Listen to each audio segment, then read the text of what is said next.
You're listening to Popcorn in Orbit, a podcast for sci-fi lovers of all galaxies, hosted by filmmakers Jeremy Major and Ian P. Causer. All right, welcome back. Ian, how you doing over there in the UK? I'm good, buddy. How are you? Pretty good, pretty good. Today, I'm excited about this because I love cinematography.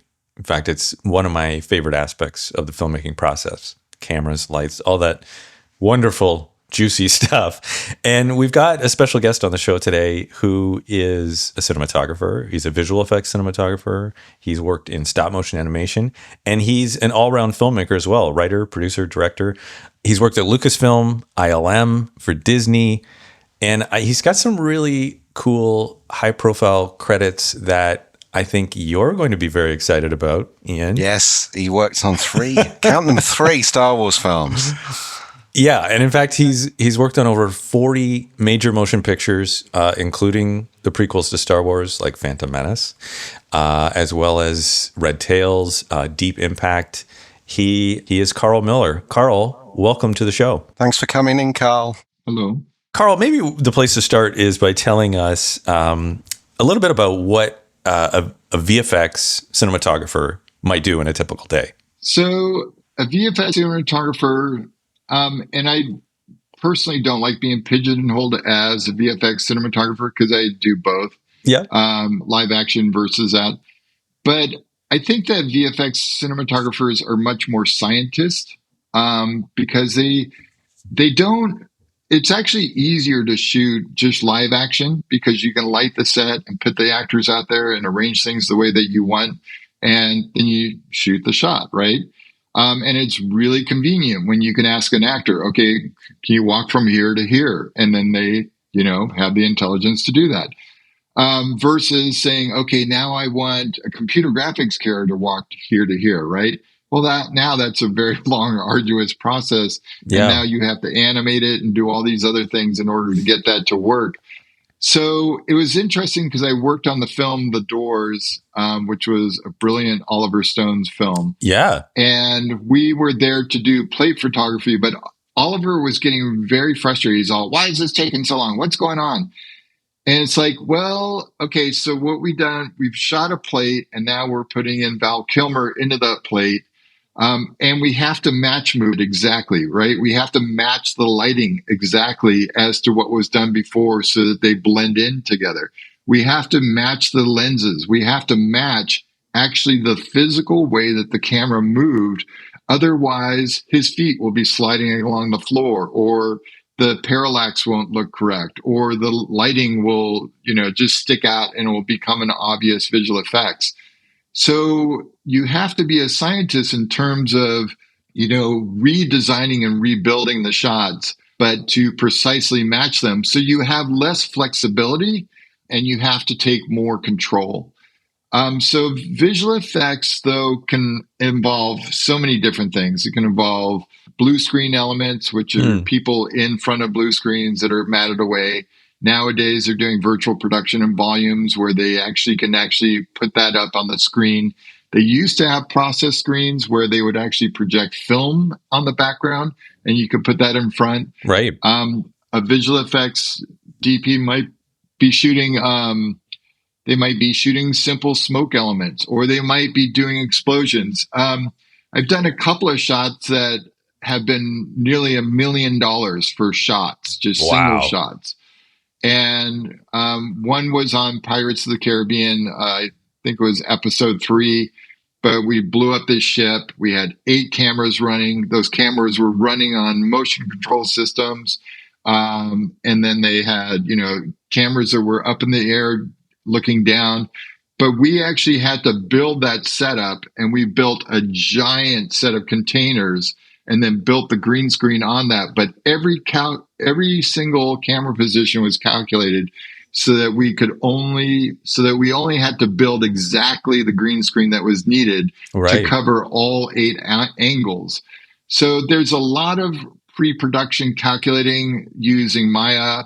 Now I'm using, for instance, Unreal Engine and things like that. Yeah. In order to determine exactly where those cameras go to match the live action plates that were done before.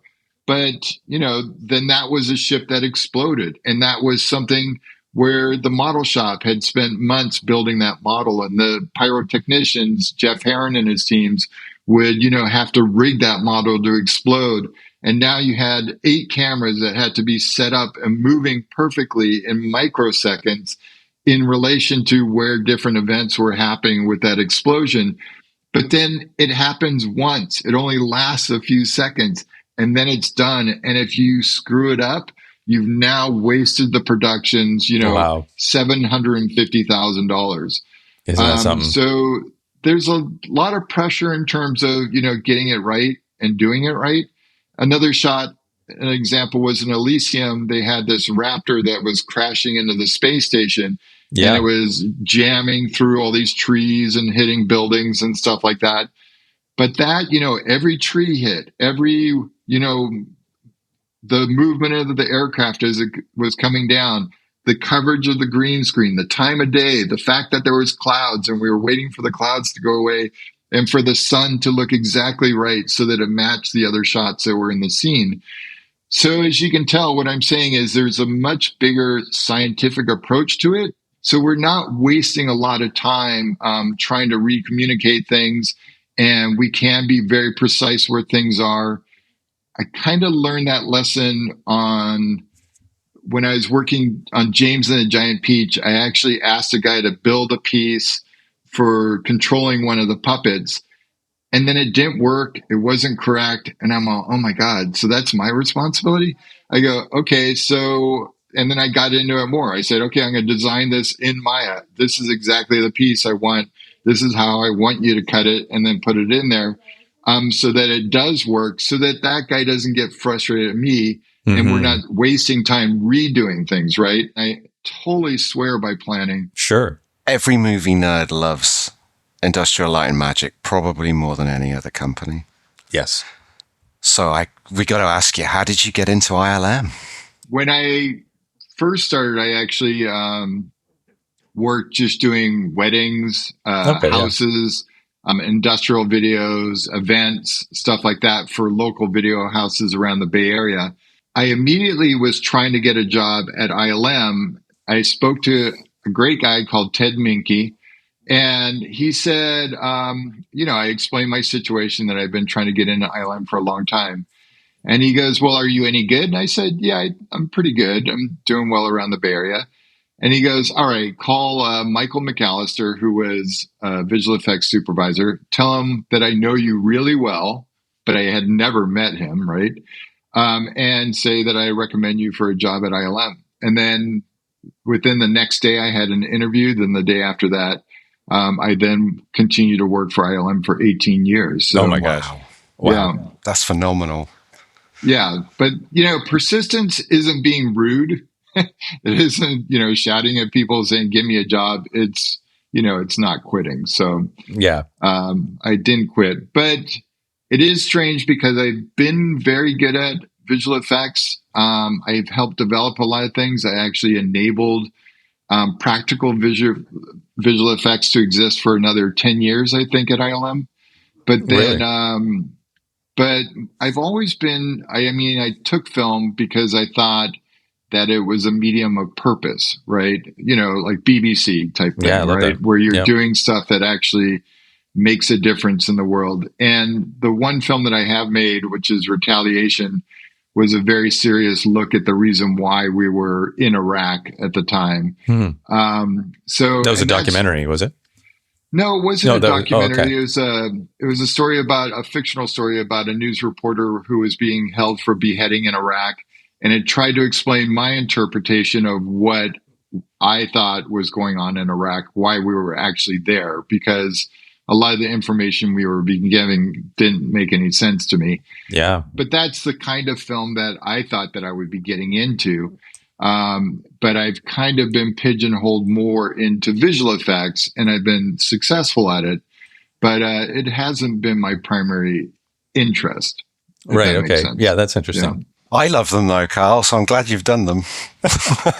Now, I will say, so it was interesting. When I started at ILM, things were very casual, very slow. The the crews were amazing.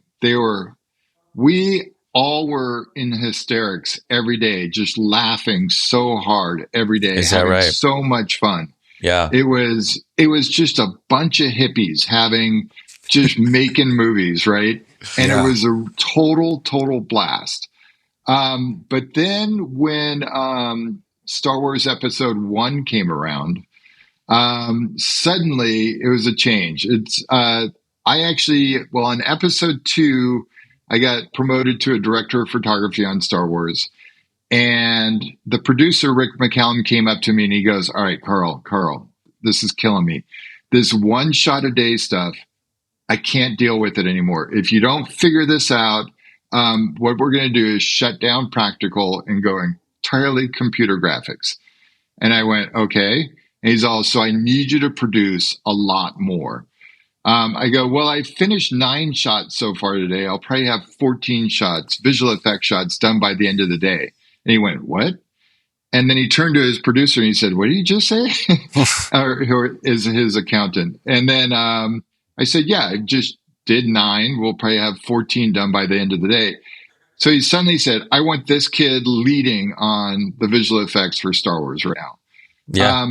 And it actually got to the point where we were doing 45 shots in a day, visual effects shots in a day. Wow. We were doing as many as 550 visual effects elements in a single day.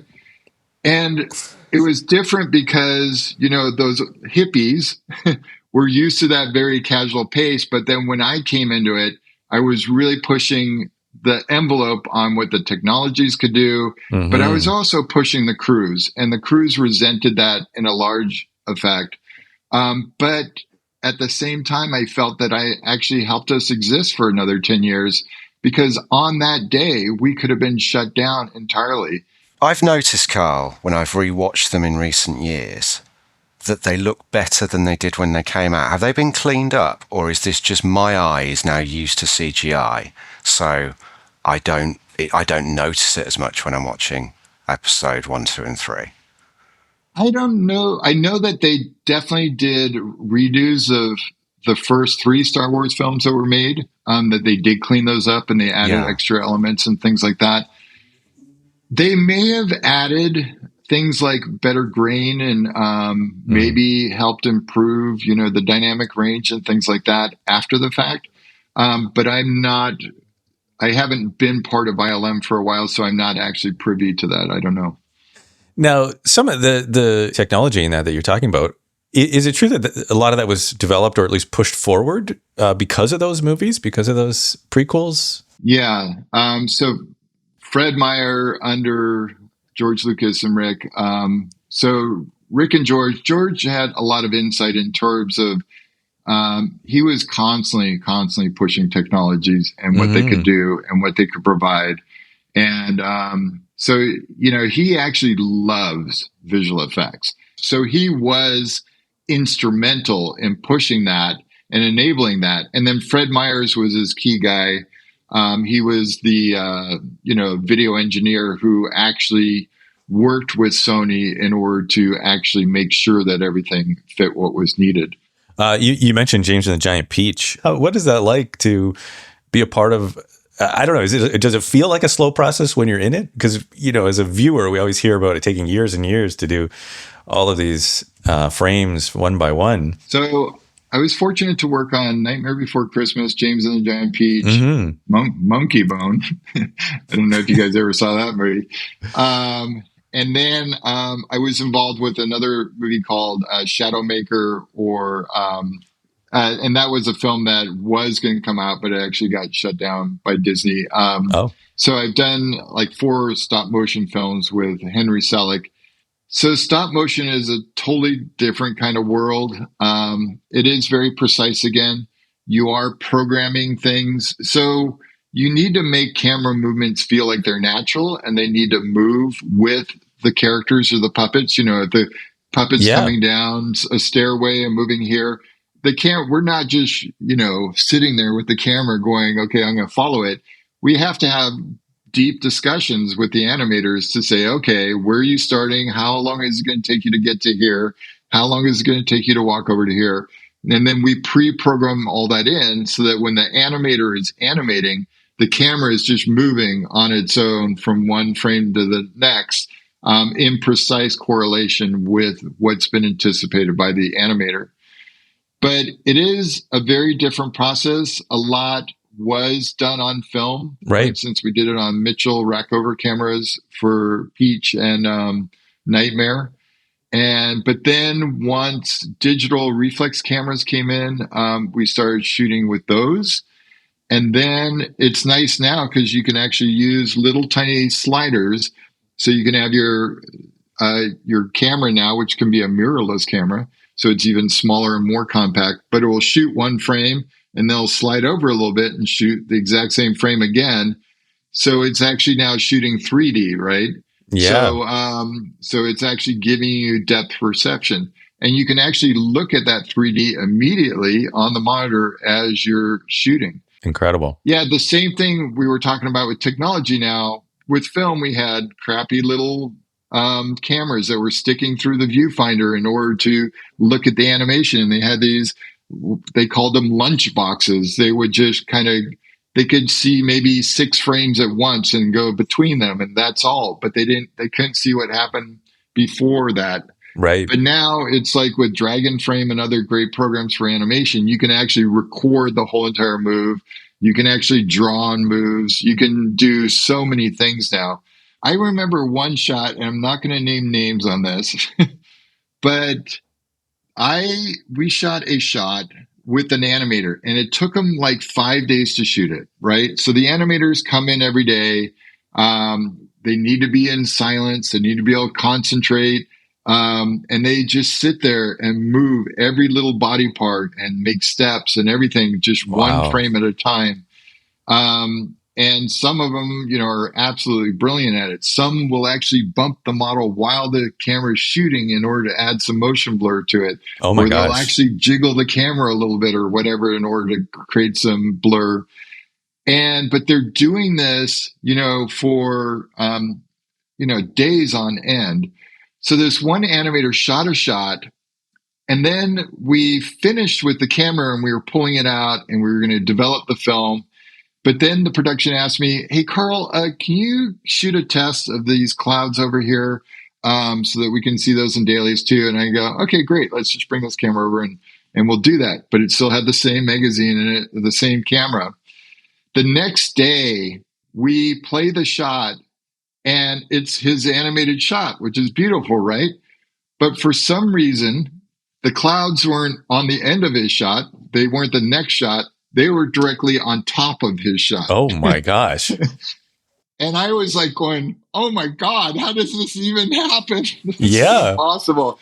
So now somehow we have ruined a week of work, right? Oh my We've gosh. ruined, the efforts. I mean, it's like having a baby, right? But now you got to have a baby again, right? Yeah.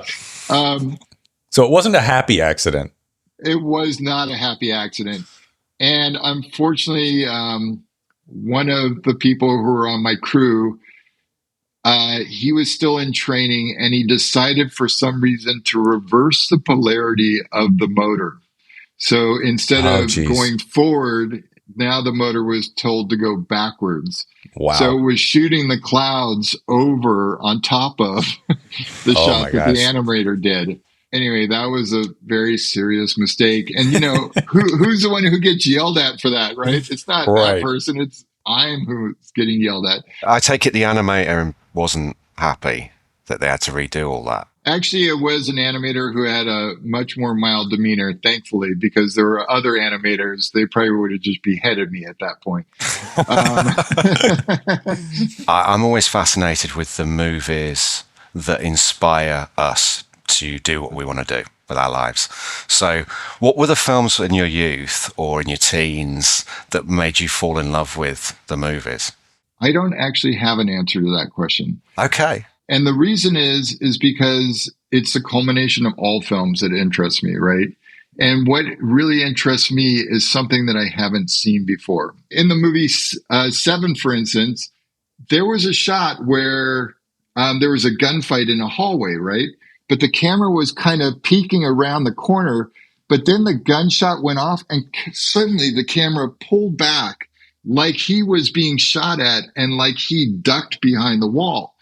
And I suddenly went, oh, that's cool. I've never seen that before. The way that the camera was actually from the point of view of the character, but was reacting like the character, right? Yeah. So those moments in films are what interests me when I see different films. But so yeah, there's definitely films that have influence, but there's definitely not one film that inspired my whole entire life. There's not, I mean, I would say that there's a group of films in each different type of genre and stuff like that that would have inspired me. And I'm constantly looking to see what's new. I mean, you look at Roger Deakins, the way that he moves light, right? And that the lights actually move within the scene is absolutely gorgeous. You look at Greg Fraser and the way that he uses light and elements with rain and smoke and debris and stuff like that. You look at Mandy Walker, who can actually use very soft color light and the way that she overlaps light in order to help, create a great sense of depth because the color of the light is actually changing depending on what part of the surface it's looking at. So those are the things that I'm always looking for in films and that I'm keying in on.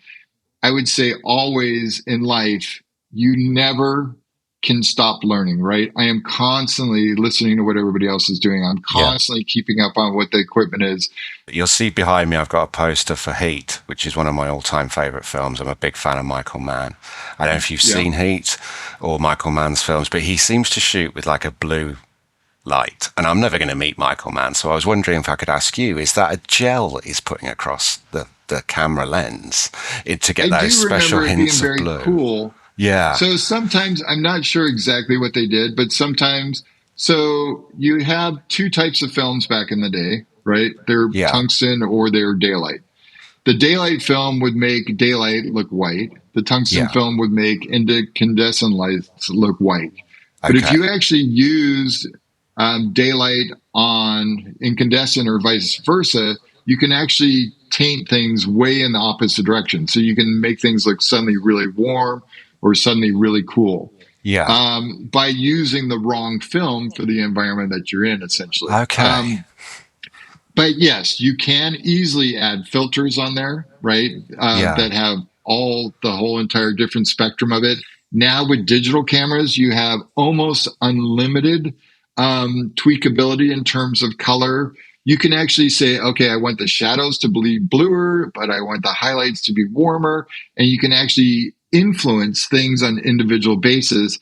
And then it's just amazing because you'll sometimes see what a film looks like when it was shot, but then what was released is entirely different because the colorists go in there and they isolate things and they separate things and they add so much more to it, so much more beauty to it that I even feel that sometimes that the directors of photography and the colorists should be in line to receive the awards for cinematography together because they both have such an influence of what is happening there.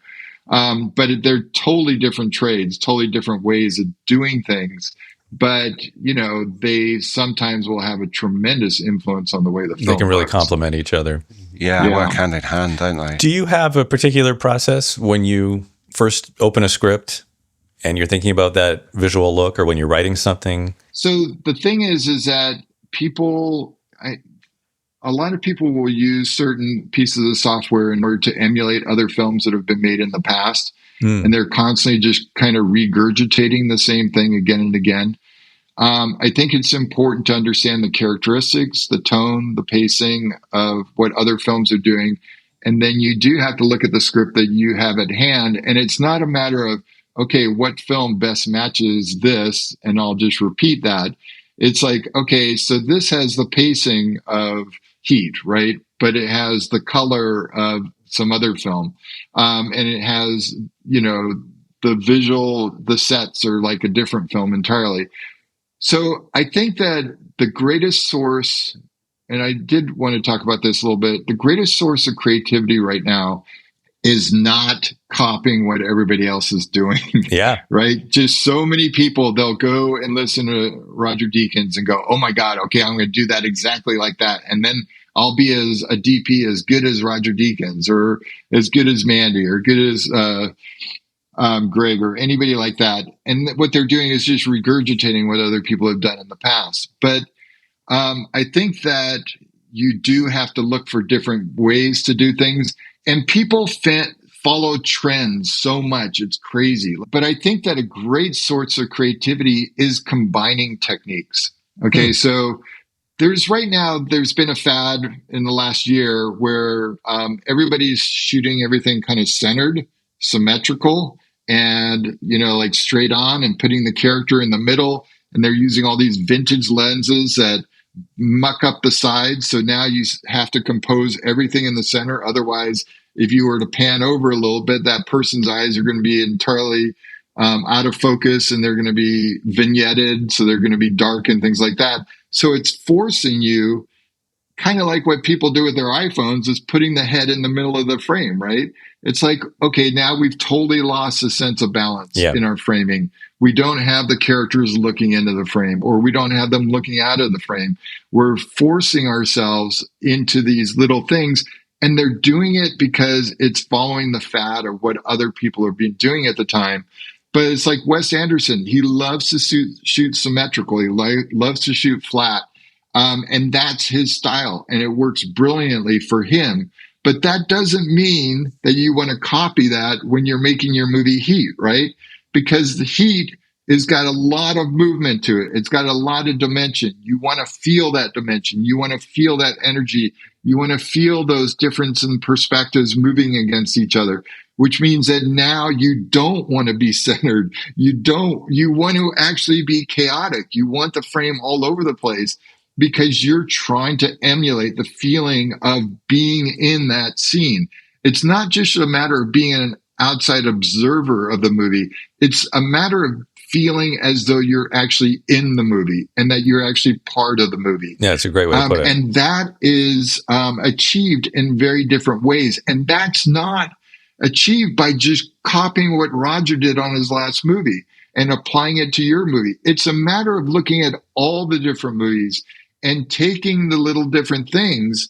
You might take something from this film and that film and that film and that film, and then combine those together to combine techniques, to combine movements, to combine the movement of light, to combine the mimic light that is constantly changing.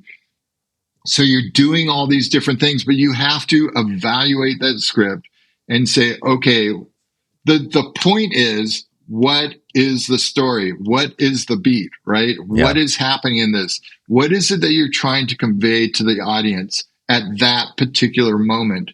And those are the techniques that you want to pull out and use. You don't want to just emulate what somebody else is doing from, film number A, because that's not going to be appropriate for your film, because your film is a totally different story and it's, done in a totally different way.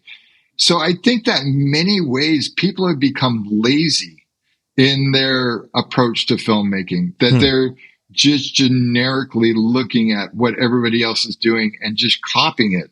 And that's not what they should be doing. They should be using their brain and expressing things in entirely different and new ways. So for me, that is very, very important.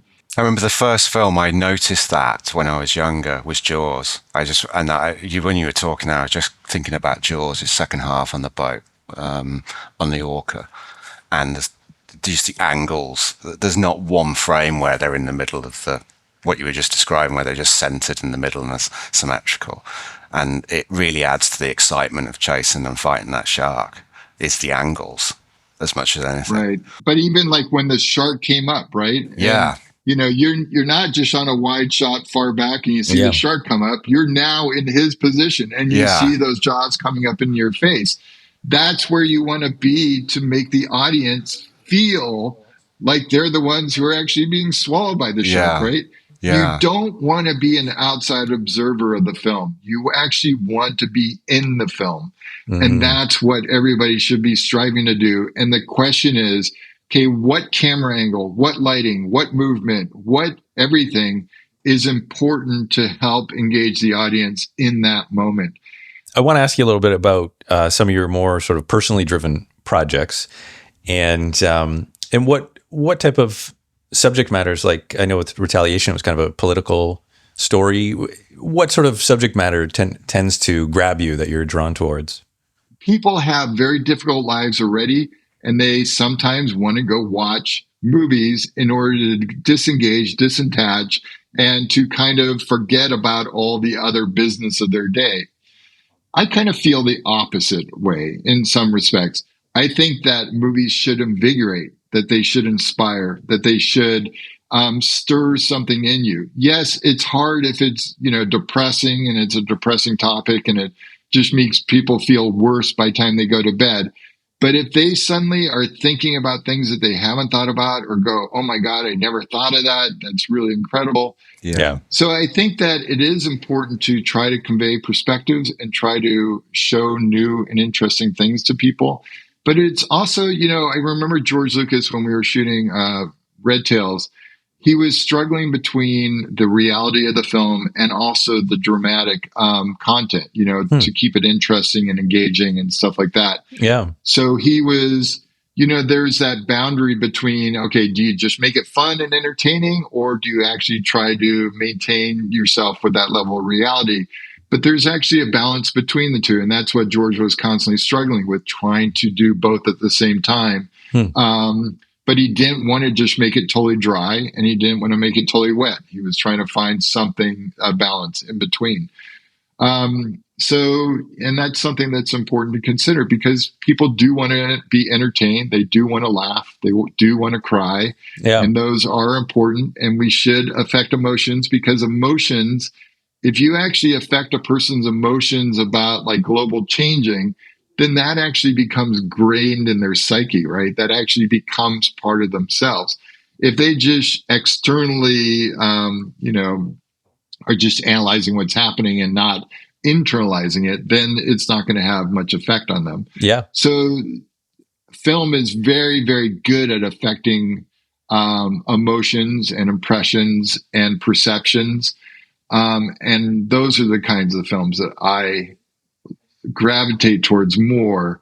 I think that's one of the things that, like, for both Ian and I, that's kind of drawn us towards science fiction in particular, is because you have this combination of elements. You have, you have some sort of fantastical aspects, but then it's also can be really fertile ground for exploring very human themes, right? Some really relevant themes, although it is often set in the future or in space or whatever else. It gives you this kind of different perspective on who we are as people. Not all science fiction, but some. You also touched on a very important thing too about sci-fi. Sci-fi has nothing to do with technology. It has nothing to do with the future.